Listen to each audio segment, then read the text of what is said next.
Hello मेरे प्यारे दोस्तों, आप सभी का स्वागत करता हूं अपने इस नए वीडियो में। मेरा नाम है मानवेंद्र कुमार और मैं रहता हूं यूरोप के एक बेहद ही खूबसूरत से शहर प्राग में। तो चलिए जी, आज की इस वीडियो में हम बात करेंगे कि अगर आप चेक रिपब्लिक में आकर के चेक रिपब्लिक का ड्राइविंग लाइसेंस बनवाना चाहते हैं, यानी अगर आप यूरोपियन ड्राइविंग लाइसेंस बनाना चाहते हैं, तो वो क्या स्पेसिफिक जो है वो मतलब स्टेप्स हैं जो आपको फॉलो करना है और किस तरीके से जो है बनवा सकते हैं। तो चलिए स्टार्ट करते हैं वीडियो को। इसके पहले जो है वो आपको ये बता दूं कि अगर आप ड्राइविंग लाइसेंस बनवाना चाहते हैं तो सबसे पहला स्टेप है कि आपके जेब में कम से कम इंडियन रुपीज़ में 1 लाख रुपए होना चाहिए। ठीक है, 1 लाख रुपए रख लिए। तो अब आपको जाना होगा कहाँ पे? आपको जाना होगा यहाँ पे ड्राइविंग स्कूल्स में। यानी ड्राइविंग स्कूल्स यहाँ पे बहुत सारे, जैसे मैं चेक रिपब्लिक प्राग में हूँ, आप जैसे ही सर्च करोगे driving schools for foreigners in Prague चेक रिपब्लिक, तो आपको बहुत सारे स्कूल्स मिल जाएंगे। वहाँ जा कर के आपको क्या होगा, एनरोल करना होगा। बशर्ते कि अगर आपको चेक लैंग्वेज आती है तो आपका खर्चा जो है वो 1 लाख नहीं 50,000 में ही हो जाएगा, क्योंकि वहाँ पे जो नेटिव स्पीकर्स हैं वो आपको सिखाएंगे। और आपको अगर नहीं आती है तो आपका 1 लाख रुपए खर्चा होगा, यानी एक जो है वो इंग्लिश ट्यूटर को उनको पकड़ना होगा जो आपको जो है ड्राइविंग सिखाएगा और आपकी सारी ट्रेनिंग कराएगा। अब बात क्या होती है यहाँ पे कि क्यों हम ड्राइविंग स्कूल में जा रहे हैं? वो तो प्राइवेट होती है, लेकिन जो हमें ड्राइविंग लाइसेंस मिलता है वो तो सरकारी होता है। तो बात ये होती है कि सरकारी डिपार्टमेंट जो है वो सिर्फ़ और सिर्फ एग्ज़ाम लेने का काम करता है। उसके पास सिर्फ़ और सिर्फ मतलब वही एग्ज़ाम लेने का काम करता है। अथॉरिटेरियन वो होता है कि स्टैंप लगाएगा और आपको जो है ड्राइविंग लाइसेंस इशू करेगा। लेकिन जो ड्राइविंग स्कूल्स हैं वो उनका काम होता है आपके ओवरऑल जो आपकी ट्रेनिंग है उस चीज़ को कराना और आपके अंदर यहाँ के रूल्स एंड रेगुलेशंस के रिगार्डिंग आपको पूरी तरीके से ट्रेंड करना। तो ये चीज़ होता है। तो आपको स्कूल से ही पास करके जो है वो ट्रांसपोर्टेशन डिपार्टमेंट में जा कर के आप अपने जो है ड्राइविंग लाइसेंस के लिए अप्लाई कर सकते हो। और इसमें जो है वो ड्राइविंग स्कूल ही आपको एक सर्टिफिकेट देता है, जो सर्टिफिकेट जो है वो इस चीज़ को मतलब ग्रांट करता है कि आपने प्रैक्टिकल और थ्योरेटिकल ट्रेनिंग पूरी तरीके से ले चुके हो और आप जो है वो इसमें पास हो चुके हो। तो पास तो नहीं हो चुके हो, पास के लिए तो आपकी फ़ाइनल ट्रेनिंग तो स्टेट एग्ज़ाम लेगा, लेकिन आप ले चुके हो। इसके अलावा चलिए आप बात करते हैं कि जो ड्राइविंग स्कूल्स हैं वो आपको क्या क्या फैसिलिटीज़ अवेलेबल कराएंगी और क्या क्या आपको सीखना पड़ेगा।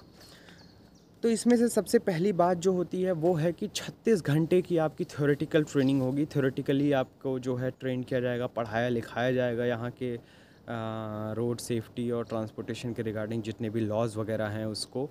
एंड इसके अलावा जो है देखा जाए तो 28 घंटे की प्रैक्टिकल ट्रेनिंग आपके पास होनी चाहिए। ये मिनिमम रिक्वायरमेंट है। और ये ट्रेनिंग कौन आपकी कराएगा? आपका जो ड्राइविंग स्कूल है वो कराएगा। देन उसके बाद क्या क्या फैसिलिटीज़ और क्या क्या चीज़ें जो हैं आपको सीखनी होती हैं, सीखोगे आप जब इनरोल होगे, तो इसकी बात करते हैं। इसमें सबसे पहली चीज़ क्या होती है? Study the traffic rules and the regulation. सबसे पहले जो चेक का जो ट्रैफिक रूल है वो आपको पढ़ाया जाता है। एंड इसके यहाँ पे रोड साइंस और रेगुलेशंस जो हैं, जो आपके जो ऑफिशियल जो ड्राइवर का जो मैनुअल होता है वो आपको पढ़ाया सिखाया जाता है। इसके अलावा जितने भी ट्रैफिक लॉज और उनके जो रिक्वायरमेंट्स हैं उनके बारे में आपको जो है वो शिक्षित किया जाता है, एजुकेट किया जाता है। देन उसके बाद आता है अटेंड द ड्राइविंग स्कूल। जैसे मैंने बताया कि ड्राइविंग स्कूल में जा कर के जो है वो आपको एनरोल होना होता है, मतलब एनरोल आप होगे। देन उसके बाद आता है प्रैक्टिस रेगुलरली। थ्योरेटिकल एग्ज़ाम्स के लिए जो है वो आपकी क्लासेस जो हैं वो आपका ड्राइविंग स्कूल आपकी चलाएगा। एंड इसके अलावा प्रैक्टिकल एग्ज़ाम्स के लिए जो हैं वो हफ्ते में 1 दिन 2 दिन 3 दिन, वो आप दोनों के कम्युनिकेशन पर डिपेंड करता है कि कितने घंटे का और कितने दिन जो है पर वीक आप शेड्यूल करते हो।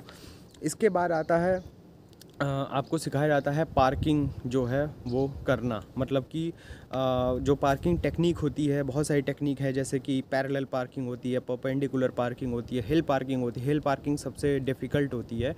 तो ये सबसे पहले पार्किंग टेक्निक्स आपको सिखाई जाती हैं कि कैसे जो है गाड़ी वाड़ी पार्क किया जाता है। इसके अलावा जो है वो आपको दोनों तरह की गाड़ियों के बारे में जो है वो ड्राइव करना आपको बताया सिखाया जाता है। जैसे जो गियर वाली होती हैं, जो विदाउट गियर होती हैं, यानी जो ऑटोमेटिक होती हैं। और इन दोनों के लिए जो है ड्राइविंग लाइसेंस जो है वो अलग तरीके का इशू होता है। और अगर आप दोनों तरह की गाड़ियों को चलाना अगर सीखना चाहते हो तो उसके लिए थोड़ा सा और आपको पैसा पे करना पड़ सकता है, यानी वो 1 लाख से 1,20,000 1,30,000 जा सकता है। एंड 1 लाख तक जो मैं बोल रहा हूँ उसमें सिर्फ़ और सिर्फ गियर वाली जो विद गियर वाली जो गाड़ियाँ हैं वो उसमें आपको पूरा मतलब उसके बारे में आपको प्रैक्टिकली जो है वो ट्रेन किया जाता है। देन उसके बाद आता है कि हमेशा आपको ड्राइविंग का ये जो है सोल रूल है कि हमेशा ड्राइविंग जो है वो डिफेंसिव मोड में की जाती है। तो उसके अलग अलग एस्पेक्ट होते हैं कि कभी किसी ने आपको जो है वो मतलब आपको ओवरपास किया तो देन उसके बाद आपके अंदर पता चला एड्रेनलिन नहीं सेक्रेट होना चाहिए कि अब जो है इसको हराना है और इसको ओवरपास अब मैं करूँगा, तो ऐसा नहीं। तो इन सब चीज़ों तो ये तो एक एग्जांपल हो गया। इस तरह की बहुत सारी डिफेंसिव टेक्निक जो है वो आपको सिखाई और पढ़ाई जाती हैं, जिससे कि ओवरऑल जो है वो आप स्टे एंड कामनेस को सीखो जब आप जो है ड्राइव कर रहे हो। इसके अलावा जो है वो अगर देखा जाए तो और प्लस फोकस्ड रहो अपनी ड्राइविंग पे, दूसरे की ड्राइविंग के साथ में जो है वो अपने आप को मैच करना या फिर मतलब इन चीज़ों से जो है कैसे आप अपने आप को बचा सकते हो और कैसे अपने आप को जो क्या कहते हैं उसको मतलब डिसिप्लिन्ड कैसे रह सकते हो ड्राइविंग के रिगार्डिंग, वो आपको इसमें सिखाया जाता है। देन उसके बाद बात आती है हमारी प्रैक्टिकल हैज़ार्ड्स प्रोटेक्शन। इसके बारे में आपको बहुत सारे जो हैं वो क्लासेस दी जाएंगी कि पोटेंशियल हैज़ार्ड होने वाला है। पोटेंशियल जो है कुछ मान लो कुछ हुआ है रोड पे कहीं पे और आपको पहले ही कैसे आप जज कर लो कि आगे जा कर के ख़तरा है, तो इन सारी सिचुएशंस में भी आपको डाला जाएगा और सिखाया जाएगा। एंड आपके जजमेंट को जो है वो मतलब निखारने की कोशिश की जाती है कि कैसे आप जो है किसी भी हज़ार्डियस सिचुएशंस को पहले से ही प्रेडिक्ट कर लो। देन उसके बाद जो है वो बात आती है हमारी मॉक एग्ज़ाम्स की। आपका ड्राइविंग जो स्कूल है वो आपके बहुत सारे मॉक एग्ज़ाम लेता है हर एक हफ्ते या हर एक 2 हफ्ते पे। वो अगेन आपके कम्युनिकेशन पे डिपेंड करता है कि कितने अंतराल पे जो है वो आपका मॉक एग्ज़ाम लेगा। तो इसके बाद जो है उन मॉक एग्ज़ाम के बेस पे जो है वो लास्ट में आप दोनों डिसाइड करते हो कि आप जो है वो फुली ट्रेंड हो चुके हो और तैयार हो स्टेट ट्रांसपोर्टेशन का एग्ज़ाम देने के लिए फ़ाइनल वाला। देन उसके बाद जो है वो आता है आपका कि प्रॉपर एटिकेट आपके अंदर में जो है वो डेवलप किया जाता है, बताया जाता है कि वो एटिकेट क्या है यहाँ पे। वो ये हैं कि जैसे यहाँ पे कुछ जैसे सेगमेंट ऑफ ट्रांसपोर्टेशन और लोगों को प्रायोरिटी है, जैसे कि ट्राम्स होती हैं या फिर एम्बुलेंस हो गई या फिर पुलिस की गाड़ी हो गई या फिर जो है जो पेडेस्ट्रियन होते हैं। तो इन सब लोगों को जो है वो हमेशा प्रायोरिटी आपको देनी है। आप गाड़ी चला रहे हो, अगर कोई रोड पार कर रहा है तो आपको गाड़ी वहीं पे रोक देनी है, ठीक है। ये नहीं कि भगाते जा रहे हैं और जैसे इंडिया में हम लोग ऐसे बच बच के पार करते हैं ना, तो वो वाला सिस्टम नहीं है। तो प्रॉपर जो यहाँ के जो मतलब एटिकेट हैं वो आपके अंदर जो हैं वो डेवलप किए जाते हैं, आपको सिखाए जाते हैं। देन उसके बाद आता है हमारा लास्ट में वो है हमारा क्या, review and feedback. Review and feedback आपका प्री स्कूल जो आपका प्री स्कूल कह रहा हूँ अब जो आपका ड्राइविंग स्कूल है वो ओवरऑल आपका थ्योरेटिकल और प्रैक्टिकल जो है ट्रेनिंग होने के बाद, आपके मॉक एग्ज़ाम्स होने के बाद वो एक जो है रिव्यू एंड फीडबैक तैयार करता है, जिसमें वो ये डिसाइड करता है कि आप जो है वो तैयार हो, यानी फ़ेल हो सकते हो या पास हो सकते हो। अगर आप अभी भी तैयार नहीं हो तो आपको जो है फिर से उन सारी चीज़ों को जो है कुछ टाइम के लिए रिवाइज़ करना होगा या उन चीज़ों को प्रोलॉन्ग करेंगे। देन उसके बाद बात करते हैं कि मान लो कि आप जो है आपको आपके ड्राइविंग स्कूल ने पास कर दिया, तो अब क्या करना है। अब आपका ड्राइविंग स्कूल जो है वो फ़ाइल आपकी सबमिट करेगा स्टेट ट्रांसपोर्टेशन डिपार्टमेंट में, जहाँ पे जो है वो आपका एक टेस्ट होगा। वो टेस्ट जो है वो आपका थ्योरेटिकल टेस्ट जो है वो आपका 50 नंबर का होता है, यानी 25 क्वेश्चन होते हैं 2-2 मार्क्स के। इसमें आपको 43 से जो है 44 मार्क्स आपको मिलता है। 44 मार्क्स जो हैं यानी 44 मार्क्स जो हैं वो मिनिमम आपके आने चाहिए, यानी आपके पास लेवरेज होता है 3 क्वेश्चन का। 3 क्वेश्चन से ज़्यादा गलत हुआ थ्योरेटिकल एग्ज़ाम आपका जो है वो फ़ेल हो गए आप। एंड अगर आप मान लो कि आज थ्योरेटिकल एग्ज़ाम में फ़ेल हो जाते हो तो आज से 5 दिन बाद आप फिर से रीअप्लाई कर सकते हो उस थ्योरेटिकल एग्ज़ाम के लिए, ठीक है। और इसके अलावा अगर मैं बात करूं कि जो है वो एक और पॉइंट था यार जो मेरे दिमाग से मिस हो रहा है। हाँ, इसके अलावा अगर बात किया जाए तो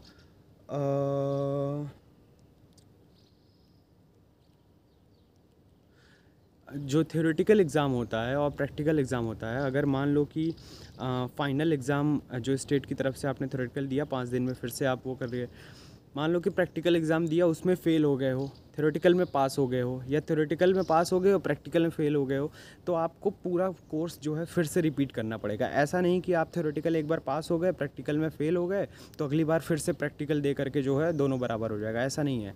एक में भी फ़ेल हुए तो दोनों का एग्ज़ाम फिर से आपको देना होगा। तो ये भी एक बड़ी मतलब चिंताजनक बात है शायद।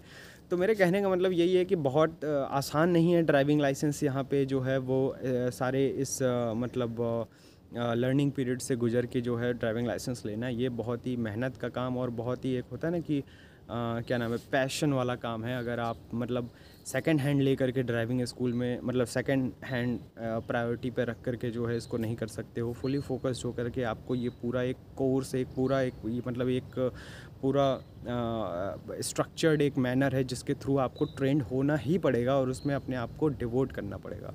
तो इसी की वजह से यहाँ पे जैसा कि मतलब रोड एक्सीडेंट्स वगैरह या फिर मतलब ये सारी चीज़ें बहुत कम हैं। सेफ्टी रूल्स को हमेशा जो है वो बहुत ही प्रायोरिटी पे रखा जाता है एंड वेल इक्विप्ड हैं सारे जितने भी आप ट्रांसपोर्टेशन के मीडियम को आप देखो और उनको चलाने वाले लोगों को देखो तो वो वेल स्किल्ड हैं, तो इसी वजह से हैं।